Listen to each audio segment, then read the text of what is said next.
Hi everybody, this video will show you how to use the Data button in MyOpenMath and how to take the data and export it into Excel or Desmos to do your calculation.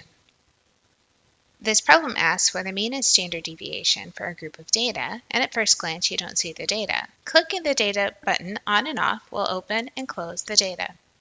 With the data open, you want to highlight all of the cells. In Desmos, I'll go to an empty cell, I hit Ctrl V for it to paste. I'm going to go to the front of the list and I'm going to type A equals to give it a name.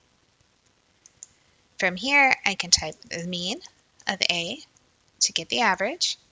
I can type STDEV and then A to get the standard deviation.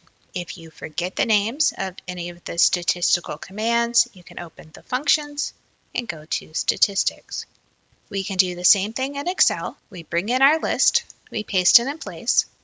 I go to an empty cell and I can click FX to pull up all the commands.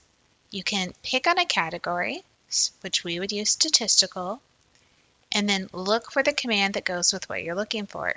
Excel calls the mean the average. If you read through, you can see it says arithmetic mean in the description. We say OK. We need to click all of the numbers